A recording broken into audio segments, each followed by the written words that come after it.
Hello everyone, Pulse here, and welcome to another episode of Delving Deep ESO. Now in today's episode, we're going to be talking about the questing format of ESO, the exploration aspects utilized in this MMO, and how traveling across Tamriel is going to be possible. Now let's begin by talking about the questing mechanics of Elder Scrolls Online. Now all information would point to a very Elder Scrolls style of questing, with a lot of dialogue between player and NPC and some choice and that sort of thing, but a little bit more subtlety than that, mainly because it lacks the exclamation marks and the question marks of older style MMO questing.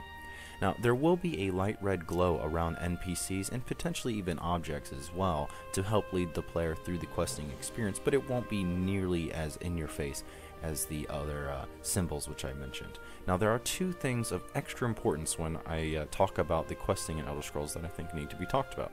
First off is the dynamic event system that's going to be used in Elder Scrolls Online, known as the Dark Anchor events. Now, these are going to work in a very similar fashion to, let me say, Rifts from the Rift MMO, and maybe even some Guild Wars 2 in there as well, but they're said to be a bit more dynamic and randomly placed, while also providing a substantial number of different encounter styles as not to become boring too quickly. Now, essentially what will occur with these events is a large portal will open in the sky and a dark anchor will fall to the ground, pretty much connecting our plane of existence to that of Mulug Bal. Now, from there, depending on the objectives that they give us, and hopefully there are different sort of branching objectives that need to be done to get rid of these things, we have to, really what will happen is we have to defeat the minions of Mulug Bal that are coming through the portal and defending this chain and huge anchor attaching our world to his, and we have to push the anchor and all of his minions back off of our world and back through the portal before closing it off. Now, this mechanic is pretty exciting while also worrisome to me.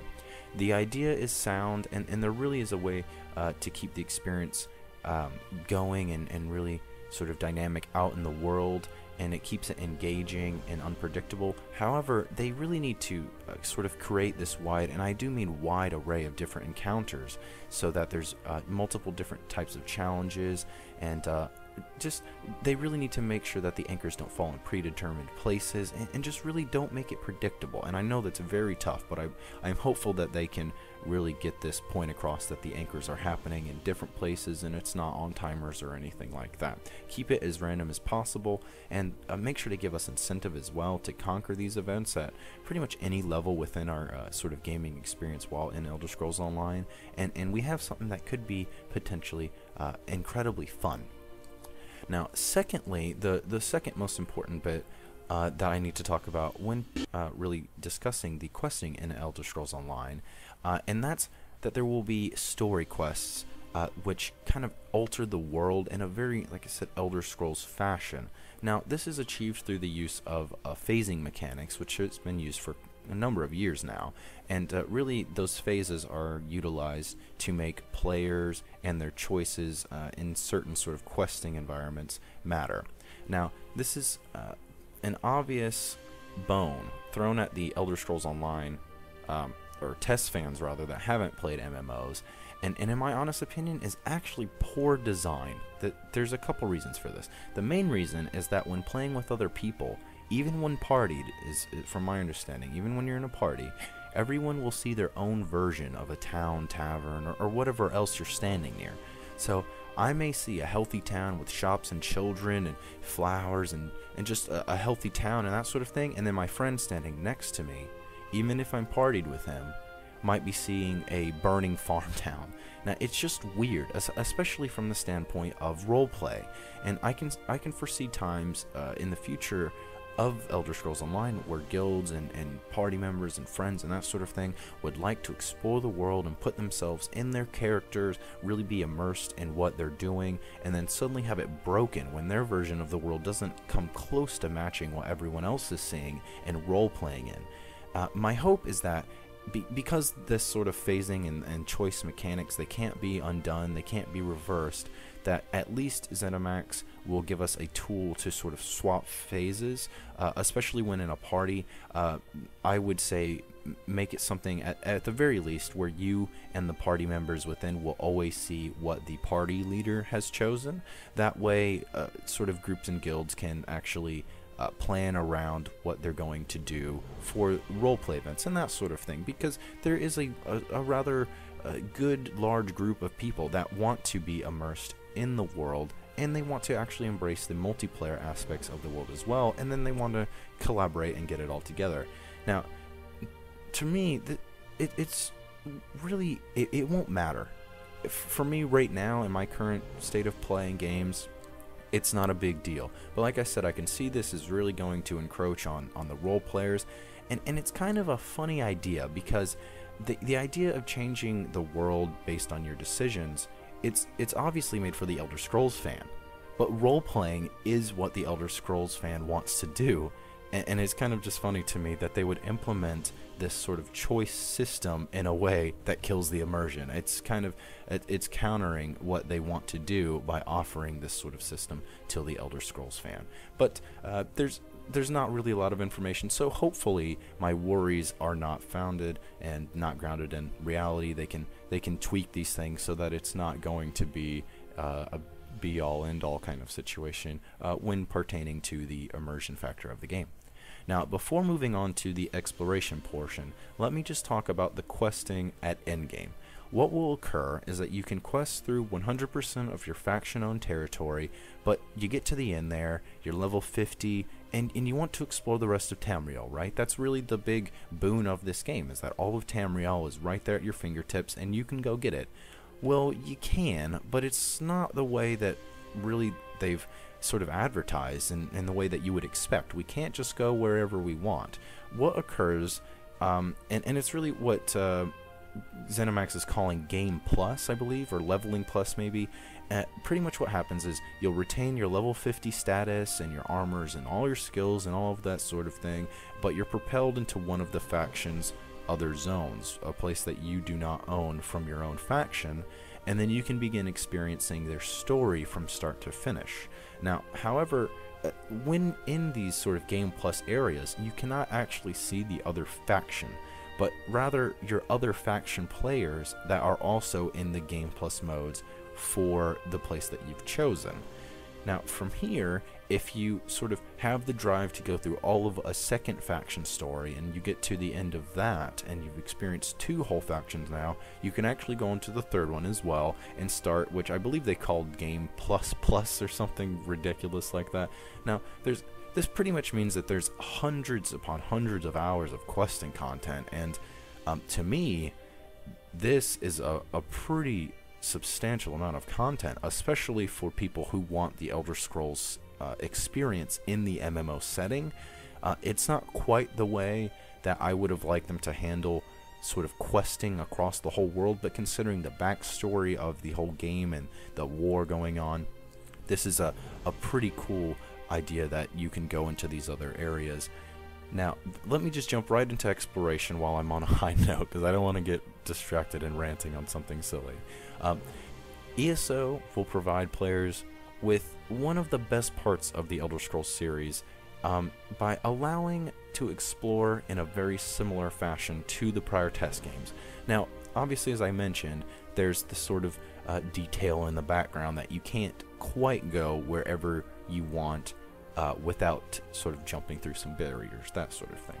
But really, the details are in these most remote places that you can go, and you'll have so much of that in your own factions area. And then when you're in the Game Plus modes and the Game Plus modes and the Game Times game modes or whatever the hell else they want to call that, really it's the idea that you can go where your eyes can see and really walk there and go there. It's really a simple idea, but something not many MMOs have done well, and we really won't know until more info and gameplay is shown. However, like I said, it would seem that we can go where our eyes can see. Maybe we'll have to do jumping and hiking and very skillful movement and utilization of different skills maybe to get past difficult obstacles to get where we want to go. But the ability to reach these places is pretty exciting within itself. Now, I can't talk about the exploration without at least mentioning the traveling options in Elder Scrolls Online. Now, we have the obvious, walking on foot, going about your way, adventure in his boots on the trail, that sort of thing, but also mounts and way shrines will be in Elder Scrolls Online. Now, there's a little info on mounts, but not a lot, and it would appear that there will be some sort of taming system or leveling system, maybe even some skill line system based on the sort of ability to feed, I believe they said, and it looks like a fairly involved sort of mechanic they have going with the mounts. I'm very excited to learn more of that. Now, we also don't know if there will be any other creatures beyond horses, but I wouldn't be very surprised if we do see something. I'm 99% sure we'll see sort of the base model horse will be the go-to for pretty much everyone all the time. Then we'll probably get armored horses. Maybe there'll be rewards for Cyrodiil or anything like that, because it is kind of a PvP thing or a war-going thing to have armor on your horse. So I expect to see different variations on the horse at the very least, but I wouldn't be surprised, as I mentioned, to see maybe different species as rideable mounts.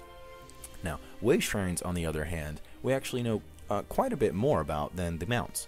They will work very similar. They'll be a very similar fashion to the waypoint systems of pretty much any modern-day MMO.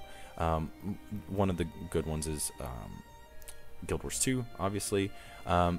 The Elder Scrolls games prior to Skyrim, I'm not sure if they did this, but Skyrim had a very simple system of, if you've gone there, you can click it and go there pretty much without charge, as far as I remember. Now, like I said, this will work very similar to any of these other systems. Once you've gone there, you've traveled to the way shrine and you've kind of unlocked its position in the world, you can go there in the blink of an eye.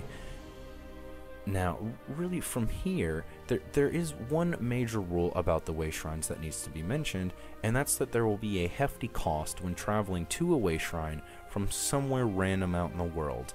If you're at a way shrine and you want to go to another way shrine that you've already unlocked, traveling is said to be free. But if you want to go to a way shrine, maybe it's a way to get out of trouble, like you're lost, or you really can't be bothered to travel to a way shrine nearby to get to where you want to go, be prepared to drop a worthwhile amount of coin to get out of the middle of nowhere. Now, in addition to this price, there's also kind of been a mention on maybe limited number of way shrine travels in any given amount of time. Maybe that's in the utilization of a cooldown effect or something like that. Now, this system of way shrines combined with mounts, I feel is actually a pretty good balance of how to travel in Elder Scrolls as a whole. Just as I mentioned, Guild Wars 2 had a way shrine system, but they're pretty bashed, I would have to say, hard for not allowing mounts. And their argument, and even for me, it seems like something silly and frivolous, but here mounts are part of the Elder Scrolls games of old, and they add some immersion factor, and especially with the mount system where we can potentially tame and grow to be part of each other, get sort of a nice companionship, that sort of thing. That's very exciting, and really it's a good way to balance out the fact that we won't be able to, I won't say really just take advantage of the way shrine system, because that could have happened, especially with the golden economy, but I'm not going to go into that right now. But like I said, this is a fairly good balance for how you can get around Elder Scrolls Online. Now, that's really it for me in this episode. It was a little bit of a shorter episode since we don't have a ton of information on all of the different details, especially how dynamic the anchor events really are going to be, and as I mentioned, the mount system, which has me excited because taming and creating a bond with an animal companion is a pretty cool system, one that I can't think of being in too many MMOs. If it has, I don't think it's been done very well. Now, I do want to mention one little thing before I kind of take off here, and that's, as I mentioned earlier, the lack of seeing other players in the Game Plus modes. I intended to talk about that here, and really the lack of social interaction with Elder Scrolls Online in this certain aspect. However, I've decided to push that into another discussion because it kind of ties into this other sort of discussion I have coming anyway, so keep your eyes out for that. probably in the next few days.